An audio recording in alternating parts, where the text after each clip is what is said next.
And on that note, yeah, I know. It pains me to go to the Michael Bay movies. Michael Bay's Transformers are practically unwatchable and offensive, taking a lot of liberties with the Transformers lore.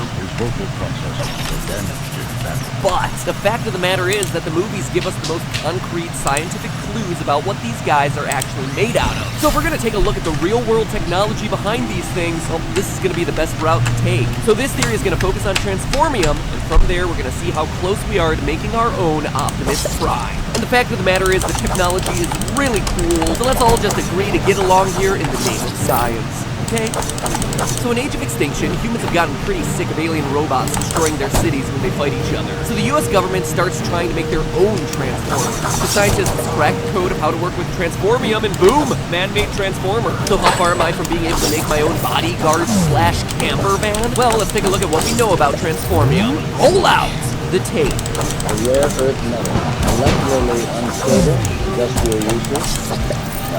So according to Tobias Fugite's Evil Twin, we're looking at a metal that's unstable, rare, and isn't for industrial purposes. We also know a few things from the Transformers themselves. Transformium ought to be pretty lightweight, since some of the Transformers can fly, which wouldn't happen if they were made of, say, lead. They also enter and exit Earth's atmosphere, so this metal needs to have a high melting point. Specifically, entering the atmosphere causes objects to reach 1,477 degrees Celsius, or 2691 degrees Fahrenheit for all of us in the good old US of A. Our independence is dictated by how difficult our metal invention is. So the melting point of whatever metal we're using would have to be above that. Is there a substance on Earth that can check off all of these boxes? Well, a quick perusal of all the usual suspects on the periodic table tells us no. But then, what's this? A group of elements called rare earth metals, since they are, big shocker, rare. Man, it looks like chemists are just as bad at naming things as the writers for Age of Extinction. Maybe I should stop giving them such a hard time. Search the property. We need to search the property. You don't have a warrant. Nope, totally justified. Now, the best analog for Transformium would actually be the lightest bunch, scandium, atomic number 21. It's lightweight with a density similar to aluminum, so flying around like Starscream wouldn't be an issue, and it has a melting point of 1,540 degrees Celsius, well above our limit for objects entering the atmosphere. This ensures that Optimus and the gang don't pull an Alex Mack and turn into a puddle of metallic goo each time they enter the planet's atmosphere. We don't use scandium for industrial use because it's so rare, just like we hear about in the movie.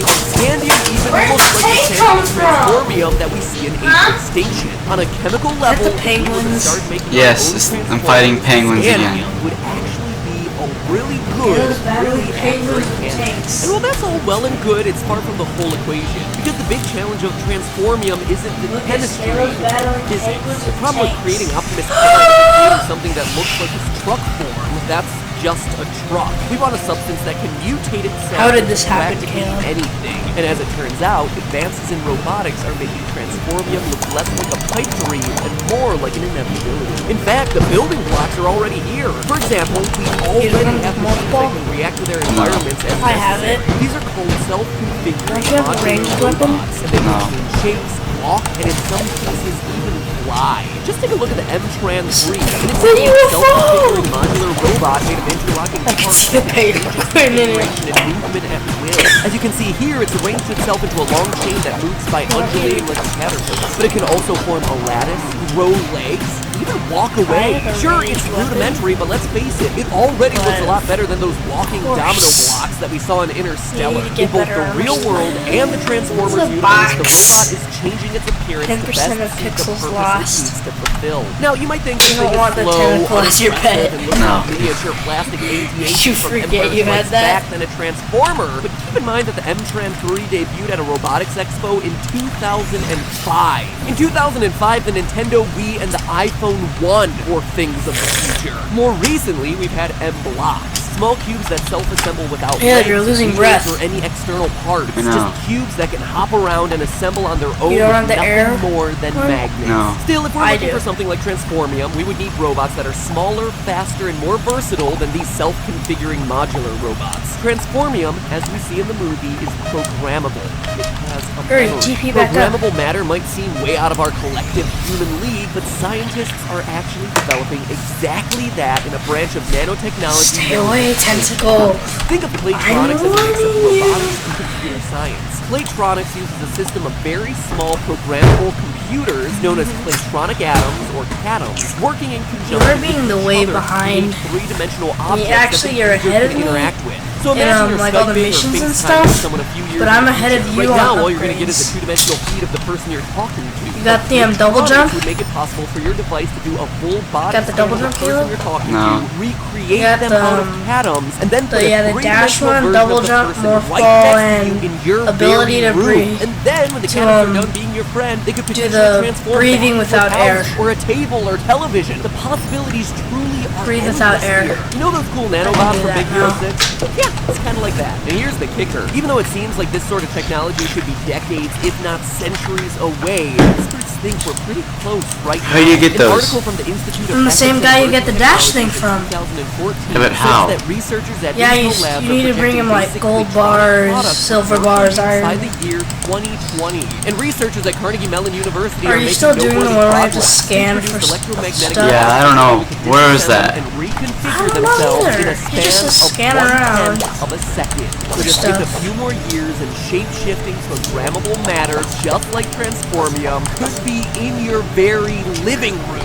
Or I Did guess that in animal this just go case, straight your through you garage. without you taking But this any all begs damage? one final question. If we can make Transformium, then wouldn't actual Transformers be right behind? In fact, all you loyal fans of film theory will Yeah, the remember our double episode about jumps, Terminator the Skynet, air jump where we one learned saves that your artificial life a intelligence is lot projected to advance if to the you point have that it. computers become self-aware maybe as soon as 2045. So if we create shape-shifting robot computers through Playtronics by 2020 and true AI by 2045, it would only be a matter of time before they become our robotic overlords, right? Well, there's still one Yeah, thing go to, about Outpost, building Kill. robots that can transform Yeah. and combine to Go to become the more guy than you got CGI, from and it's the not things in the from? robots Yeah. themselves or their AI. In fact, the biggest problem is also the most stupidest. And yes, I know I did that grammatically Oops. incorrect for a fact. I know it's Go to more him. stupider. The issue, believe it or not, is this.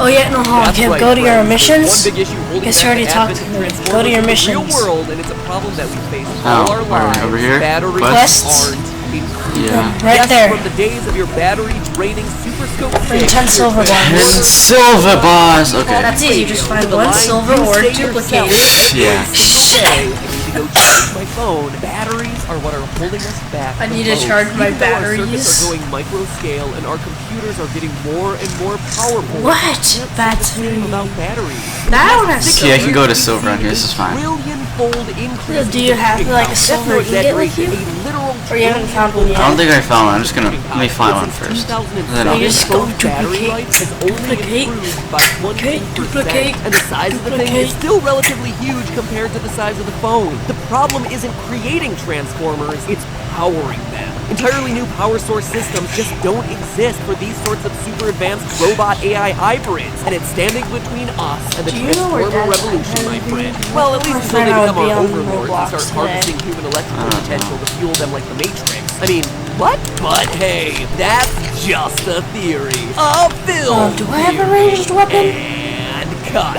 I Seriously think though, we I all know do. that the Matrix human battery thing is complete fiction, so no need to leave the note. Yeah, I have a fire staff.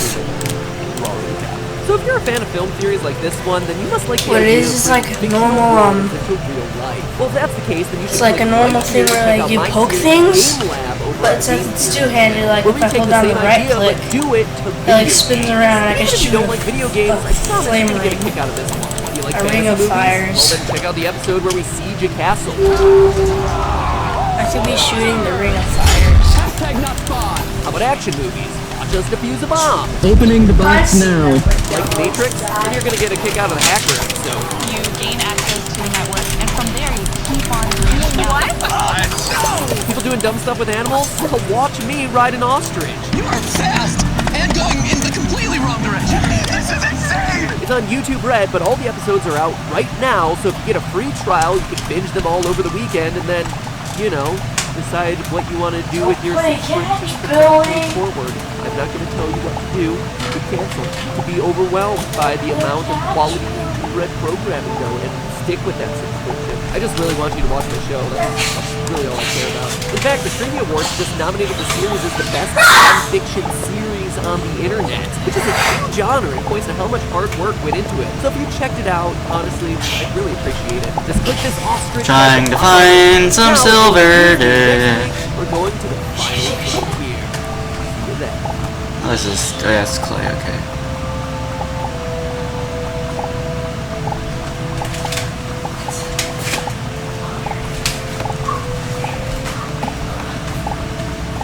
Last time on Film Theory.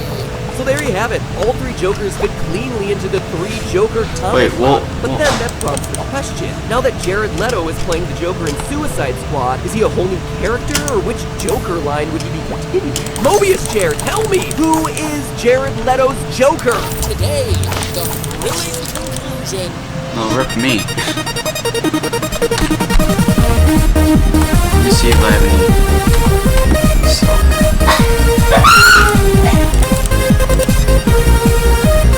Iron. Tungsten. Hello, Copper. Internet.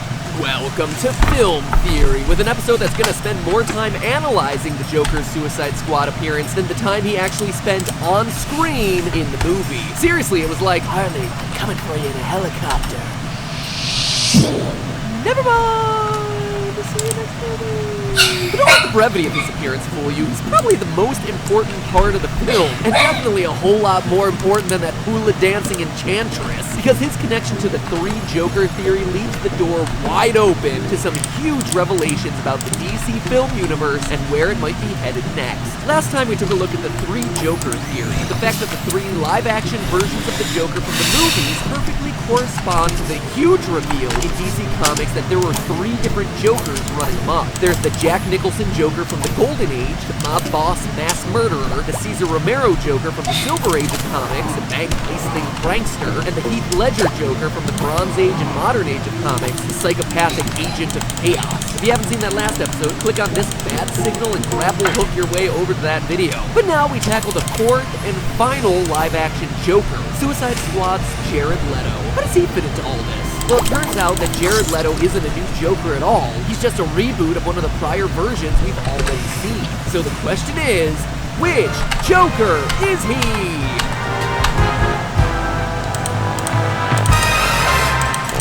Will it be Joker number 1, Joker number 2, or Joker number 3? Jared Leto, your dream Joker match is the Golden Age Joker, Jack Nicholson. He's a mobster with a penchant for crushed purple velvet who will always keep you smiling. He loves long walks on the beach and dancing with the devil in the pale moonlight. But why? Well, just look at the evidence. First, they both revel in the violence. The Nicholson Joker and Jared Leto both are killers who enjoy killing. We see it time and again in Batman. Jack Nicholson gleefully incinerating people with electrified hand buzzers, dancing around Did you while find some iron? No. stabbing political figures in public with pens. That's why I wish there was Bruce like a Wayne wanders creative around the menu crime that you scene like an can- idiot. Now look at Suicide a Squad. matter where the Joker is maker literally wielding a where you machine. can craft things you normally wouldn't be able to craft. Throughout the movie, we also see him repeatedly play Wouldn't mind that be games nice? with other criminals before either killing them or having them killed. This means that we can solidly rule out the Cesar Romero Joker because he is from the Silver Age when violence and gore were all but whitewashed out of comics. He was just the kooky, crazy prankster who used wacky props to rob banks. Writers of the Silver Age comics specifically wanted the Joker to be more creative, resourceful with his weaponry, never resorting to traditional guns and knives. And now look at Suicide Squad's iconic knife arrangement scene. Not only does it Sucks reveal that I Joker's like OCD tendencies and introduce almost the world like to the 100 core fragments, but I can't even use them. Seriously, that laugh is a slow clap. But it reveals that Leto's Joker ain't showing the same ingenuity with his armory. Guns, knives, more guns, more knives. Caesar is out. See, and all you guys were worried they had spoiled this video with the thumbnail from last time. I pay attention to this stuff, but then what about Heath Ledger's Bronze Age Joker? Well, just think back to The Dark Knight. Ledger's Joker is a loner, insane, out of control, answering to no one. He appears and disappears randomly, surprising and often turning on the gangs who hired him. This clearly doesn't match up with the Jared Leto Joker. He mean, seriously, Suicide Squad's Joker is like the Kanye West of Gotham. A social butterfly that traded in his shutter sunglasses for a blinged out grill. I mean, the guy hangs out in clubs with his entourage. For crying out loud, he has a girlfriend who, it's worth mentioning, we see him risk his life several times to save. He's surrounded by henchmen who act less like cronies and more like cronies. Or, I guess, simply bros. Really. That's the first time that we ever see the Joker with a social circle. Or is it? Well, it Turns out suck if Jack it took it. Run! God dang it. When it comes to this little Oh. posse of his. Just I like got Leto, killed. Jack is a crime boss. There was some henchmen at his, those people's. disposal. I know.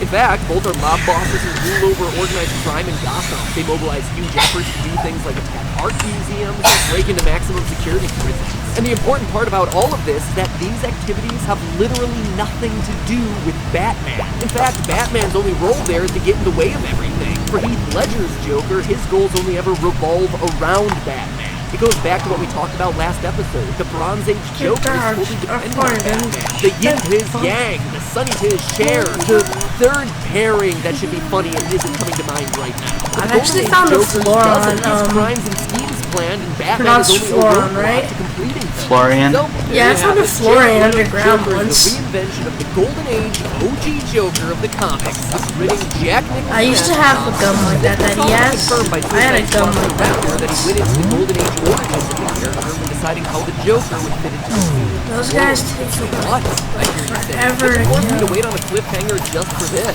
Excellent question, Strawman commenter. take their Your stuff. patience will be well worth it, because knowing how Leto fits into the three Joker theory has some Are you powerful streaming? implications about the Yeah. DCU. You see, one of the major ways DC's comic universe differs from that of Marvel's is its emphasis on parallel worlds. The concept allowed writers the creative freedom to explore alternative versions of characters and their histories without contradicting the established continuity of the main No, universe. not the The modern goat, version of this kill dates him. back to 1961. Why you kill when writers the of the Flash were goat? trying to figure out That's a way for no. Golden Age versions of characters to Yes. appear in stories alongside their Silver Age counterparts. Thus began a story titled Flash of Two Worlds, in which Barry Allen, the modern Flash, traveled to another Earth, accidentally vibrating at the right speed to appear on another planet, where he meets Jay Garrick, that parallel Earth's version of the Flash.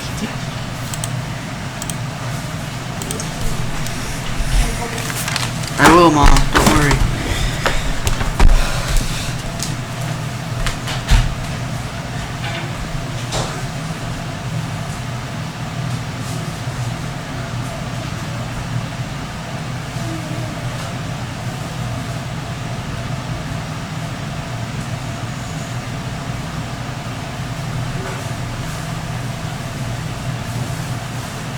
Lucas, your bag.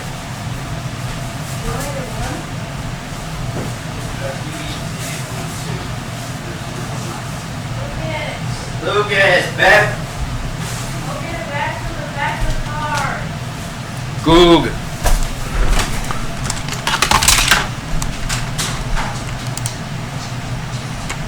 TLDL, Too Long Didn't Listen, they created parallel Earths to try and explain away the overcomplicated stories. Because using physical cosmology hypotheses is always going to make things simpler, am I right? Yeah, who's with me? Don't leave me hanging. High five your screen right now. Please don't leave me hanging. I have a perpetual fear of being left hanging. Please high five your screen right now. Anyway, the number and canonicity of these alternate universes have varied over the years due to DC's policy of using or abandoning the concept at various points in its history, with the number of Earths going anywhere between 52 to infinity and beyond. Earth 1 is most famous for being inhabited by the Silver Age heroes. Earth 2's claim to fame is being the universe where Quebec is an independent nation from Canada. Oh, and it's also home to the Golden Age version of these characters. There's And then some that would leave gold. Earth 3 as the home to the Bronze Age characters, right? Ha! Yeah, I Surprised there's wish. That gold. would have made this episode a whole lot Most of easier to the write. stuff No, was Earth 3 surface. is backwards history Earth. A world where Christopher you? Columbus discovered Europe instead Later, of there's America, another where tech you can morality get. is I think it's reversed. Copper. An evil version Oh, I of thought that all was your gold. heroes. And no, I'm not making any of this up. Later in the game, there's a tech to get the morpho. I think that you need Heroes, gold. they're scattered around the various multiverse timelines. No way, mom's out there. Talking about Get the Batman, corn. Everyone's favorite grizzled That's corn. protagonist of The Dark Knight Returns can be found on Earth 31, obviously. Why wouldn't you think to look there? Well, sorry, he was on Earth 31 until a reworking of the universe made Earth 31 home to the pirate version of these characters. You think I'm joking, but I swear it is all right. That's a very general overview of how DC's comics work, but what's it got to do with the Joker? Well, DC hasn't been content with just limiting the parallel universe concept solely to the pages of the comics. From the very first episode of the Flash TV series, the creators have been hinting at the existence of the multiverse. Barrier ruptured, unleashing unknown energies into our world. Antimatter, dark energy, X elements. Those are all theoretical. Yes, blobbity physics gibberish particles. We've gotten it. But then later that same episode, he mentions Crisis and Red Sky. Both of these are references to Crisis comics. Perhaps most famously, Crisis on Infinite Earths, which are always these events spanning both the main franchises where the parallel Earths, pirate worlds included, crossover to solve some cataclysmic threats. If DC is building to a franchise crossover on a scale larger than Justice League, this would likely be the type of story they try to tackle. And it seems like they're interested. Since that first episode, The Flash has built much more of its main plot around multiverses, including a visit to Earth 2. Season 2, Episode 13 of The Flash was a hub of crossovers, confirming a shared canon with both the Supergirl TV show and another DC TV franchise, Legends of Tomorrow. Now, during the last video, I brought up DC creative chief Jeff Johns and how he was a key player in the cinematic universe, as well as the 3 Joker reveal. Now, in an interview with BuzzFeed, he's also mentioned the magic M word, multiverse.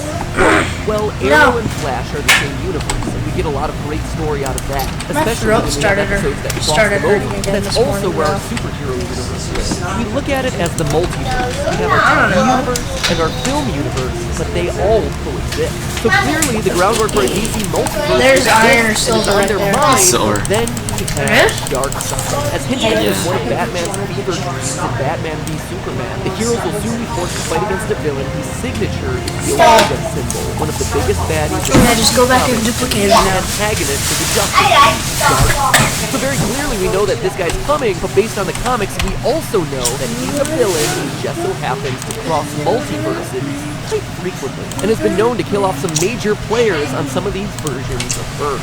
So, what does it all mean? Well, let's look at the 3 Joker theory one last time. We have a Golden Age Joker in Suicide Squad, and a Bronze Age Joker in The Dark Knight. We have an old Batman unafraid to murder in recent TV movies, and also one who is significantly less murdery in The Dark Knight trilogy. We have a comics franchise known for crossing over its multiverses, and a movie division fighting against the juggernaut of Marvel, falling victim time and again. I have this. What is So this? considering all of this, there's one trump card Expansion on the You have a lot of that stuff. does everything they needed I have to all do. the, It's the franchise I have all of this Marvel stuff. provides huge fan service, has the potential to reset all their missteps with movie lore, delivers a I didn't know massive how that box upgrade office, menu and all while still worked. adhering to their comic roots, creating a parallel universe crossover. Crisis event. That's right, a Christian Bale, Ben Affleck, Batman team to fight the combined powers of the mob boss Jared Leto Joker and the unhinged chaos bringer of the Bronze Age Heath Ledger equivalent.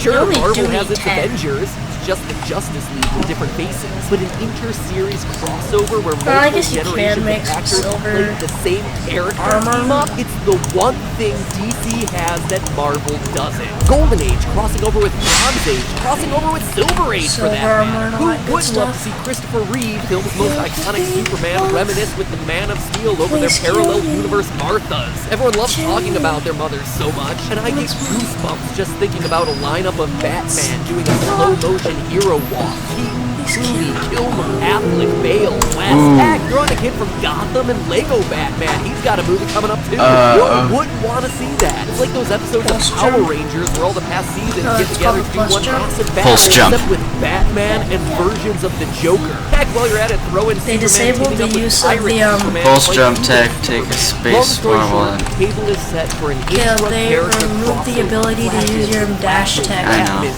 Because otherwise you wouldn't need to use your pulse jump. Are undergoing a bit of That a much. crisis. Yeah. Crisis. Like on this part right here, you wouldn't have to use solve all of their problems. Thanks to Cell. 3 Jokers for that one. what it's But called, hey, right? that's just What? a Cell? theory. A Cell, film yeah. theory. And cut.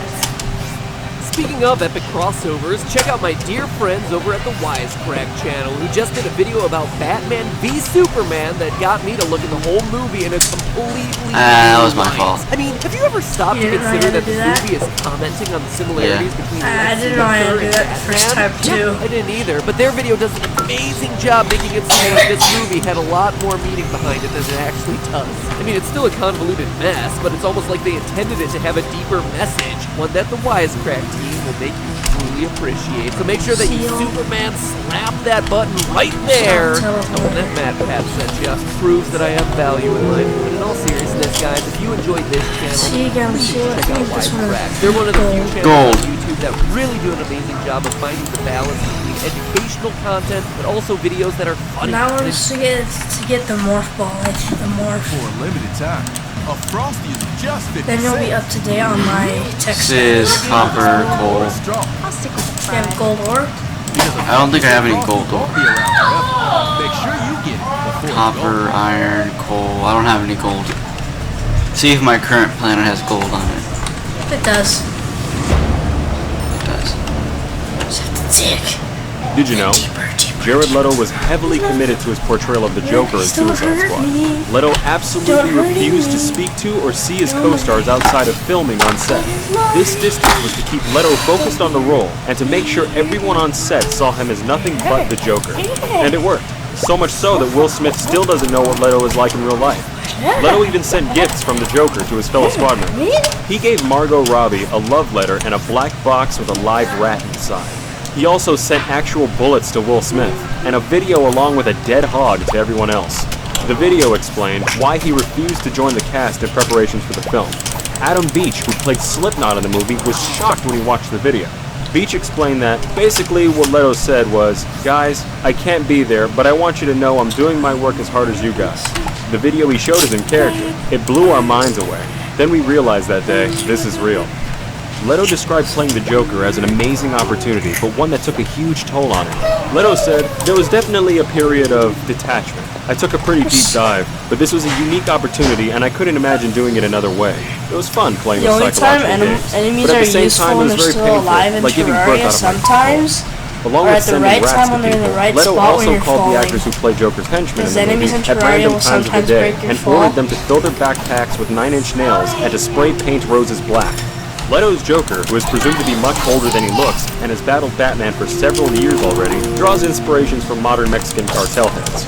Rather than acting like an outright lunatic, this Joker is social and can pass as a successful businessman. Despite being on a team with the Joker, Margot Robbie describes her character, Harley Quinn, as the most manipulative and unpredictable member of the squad, as Harley heavily calculates and controls the villains she's forced to work with.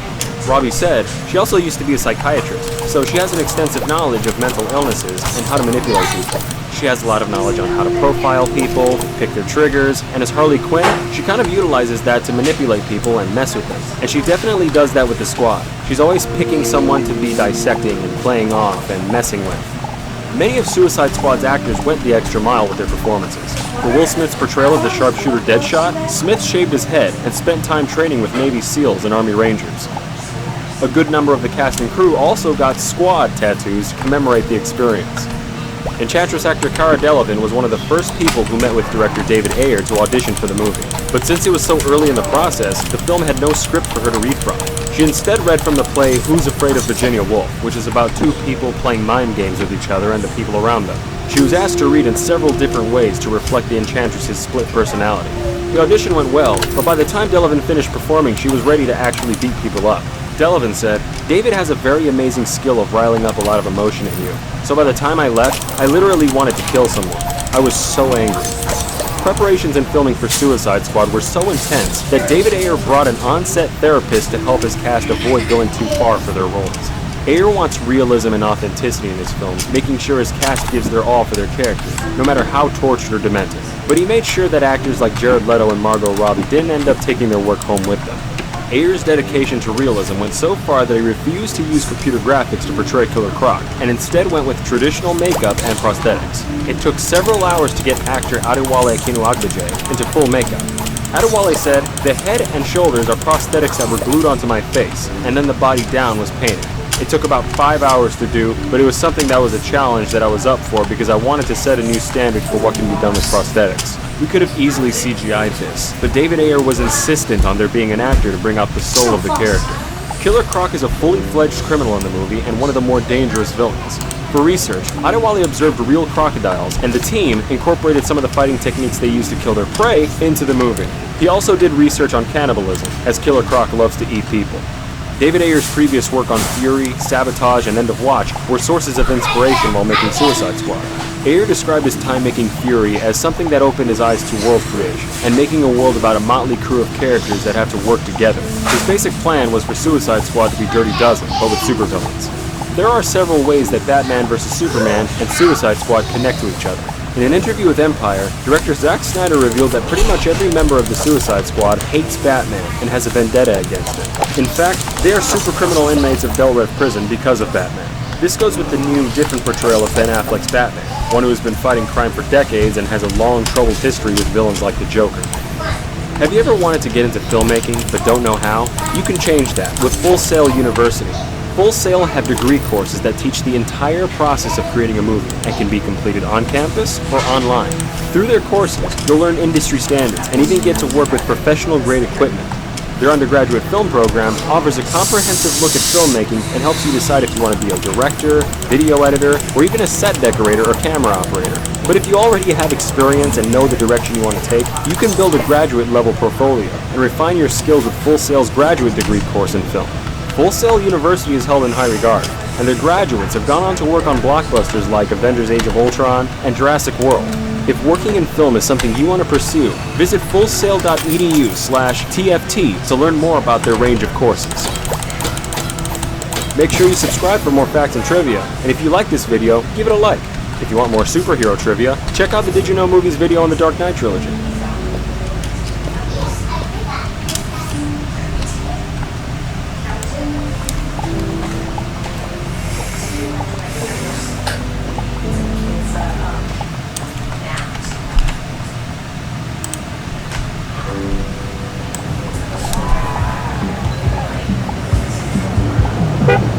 Okay, next. Whoa. Where do you think you guys are going? Hey, motherfuckers! Welcome to this villainous edition of 101 Facts.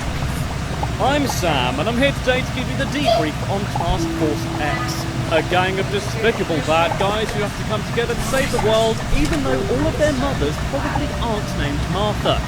Yes, that's right, it's the Suicide Squad. But how did Joker and Harley Quinn even meet one another? Why should you probably think twice before agreeing to be in a film directed by David Ayer? Where can I get Harley Quinn's tights from? Asking for a friend. 2 out of 3 of those questions are about to be answered. So get ready, motherfuckers, because I'm not going to kill you, I'm just going to fact you. Really, really bad. This is 101 Facts about Suicide Squad. Number 1. Despite what they might sound like, the Suicide Squad aren't a new metal group from the early noughties. Fresh from the pages of DC Comics and comic books, the Suicide Squad are a group of supervillains and anti-heroes who are secretly deployed by the government for Black Ops operations. Number 2. Apparently, there's also a movie of the same name. Who knew? Released in August of 2016. Number 3. The movie was directed by David Ayer, the director of Fury and the writer of Training Day. The movie was actually boring Training Day because worked once he probably wasn't responsible for that. Number 4. Most of the cast got tattoos saying Squad, which is spelled incorrectly. Did nobody tell them? In honour of the film, with some of the cast even tattooing it to each other, which doesn't seem hygienic or safe. Number 5. Every member of the squad supposedly has a vendetta against Kate's orphan Batman, as he is the one responsible for putting them all in prison, so claims Zack Snyder. Number 6. Suicide Squad's fake working title name was Bravo 14. Its alternative title was Task Force X, which is actually an alternate name for the Suicide Squad in the comic book arenas. Number 7. Suicide Squad is the first comic book movie to have supervillains as the main characters. This will probably change when that inevitable Donald Trump biopic. Number 8. But who the hell is in this Kill Yourself team? Clive, have you been using your Mantosaurus again? Anyway, let's start with the head honcho Amanda Waller the Baller. Number 9. Amanda Waller is a high-ranking government official who basically tells the Suicide Squad what to do and where to do. So she's kind of like the Charlies of these Charlie's Angels. We're the bad guys. Yeah. Number 10. In case you ever get to meet her, she has a nickname, which is The Wall. I'm not sure how well she'd respond to that nickname, but it's worth giving a go.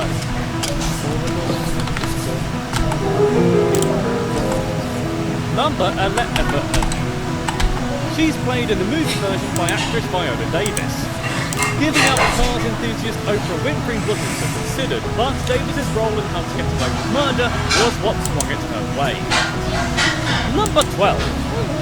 Viola is a comic book fan herself. She especially finds Wonder Woman particularly wonderful. And so she leapt to the chance of being in the DC universe. Wow, really? After Green Lantern? Number 13. Viola Davis spread the book Confessions of a Sociopath to get into the role, which is also the name of the title of the role. Number 14. Another person who's kind of a bit, sort of, in charge of the Suicide Squad is Rick Flag. Unlike many of his counterparts, Rick Flag isn't a criminal, despite being the commander of the squad. I'm sure he's not all that goody two-shoes, he probably...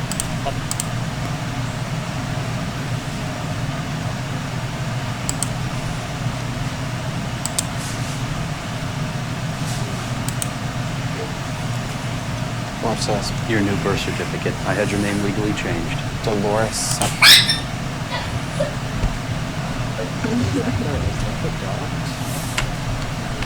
Yeah. Like, scratching on my hot poker. Yeah. Is it distracting? I just now know. But you guys are on the other side.